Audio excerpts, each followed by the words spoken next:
usiishi maisha ya hofu, uishi maisha ya uhakika, ukiwa naamini ya kwamba mapito haya yuko aliyenishindania. Kwa hiyo ninaendelea kupita, lakini naamini kuna ushindi upo. Usiwaze kufa, usiwaze kuangamia.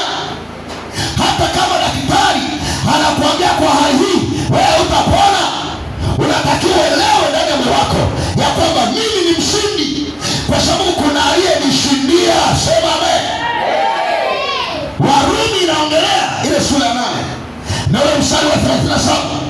Warumi inasema Bwana, inasema katika mambo yote sisi tunashinda, na zaidi ya kushinda katika yeye atupendaye. Kwa hiyo katika mazingira yote unayopitia kwenye dunia hii, Mungu ameachilia ushindi kwako. Ushindi ni sehemu ya kila mwamini, kila aliokoka, ushindi ni wa kwake. Kumbuka nimesema dhiki hautakwepa kuipitia. Utaipitia na watu watasema, na watu wataongea. Kila mtu atakuona unaenda kutibiwa, kila mtu atakuona kwenye changamoto ulionayo, kila mtu atakuona kwenye mazingira ulionayo, lakini uanze kutarajia ushindi. Utapitia njaa, utapitia kukosa fedha, utapitia ukame, utapitia mazingira ya kutokuwa na chochote, lakini ndani ya moyo wako uanze kutarajia ushindi. Sema amina. Sema tena amen. Kwa hiyo tuliokoka tuna msaada wa pili. Hatufananishi na watu ambao hawajaokoka. Wewe uliyemwamini Kristo Yesu una msaada wa pili. Kwenye mazingira unayopitia una msaada wa pili. Aliyekushindia yupo. Kwa hata shetani anajua ya kwamba Yesu alishampiga, anaelewa Yesu ni mshindi dhidi yake. Kwa hiyo anajua kila mfuasi wa Yesu ana ushindi ndani yake.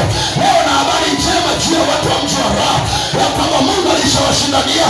Ushindi ni sehemu yenu. Msiogope changamoto, msiogope shida, msiogope magonjwa. Tarajia kushinda kwa jina la Yesu, kwa sababu Yesu alishashinda, na nyie mtashinda kwa jina la Yesu aliye hai. Mwenye uhai mmoja aseme amen. Haleluya, haleluya. Huwezi kuwa na hofu kwenye ulimwengu huu, kwa sababu kuna aliyekushindia. Kitabu cha Waebrania sura ya 2 na mstari wa 18, maandiko yanasema ikiwa Yesu alijaribiwa na aliteswa, yuko tayari kuwasaidia wale wanaojaribiwa sasa. Naona maandiko yanasema, inasema ikiwa Yesu alijaribiwa na akateswa na akashinda, hata sasa yuko tayari kuwasaidia wale wanaojaribiwa, wale wanaopitia mateso leo. Kwa hiyo nyuma yako kuna msaada ambao Mungu ameshaweka tayari.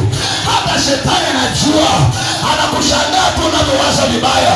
Shetani mwenyewe anajua ya kwamba jaribu lako hilo ambalo linakutesa leo, nyuma yake kuna msaada wa Yesu upo, na atakuja kukusaidia.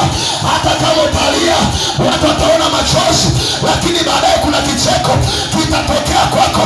Na ndio maana Ayubu alilia, baadaye akacheka. Naona kucheka kwako, naona kucheka kwako, naona kufurahi kwako, naona kufurahi kwako. Kucheka kwako kunakuja, kufurahi kwako kunakuja. Usiogope majaribu, furahi na kuja. Utafurahi wewe, hata watu watashangaa.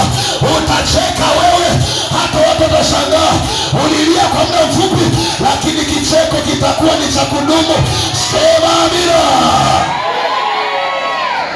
Ushindi wetu upo ndani ya Kristo Yesu. Hakuna mbadala hapo.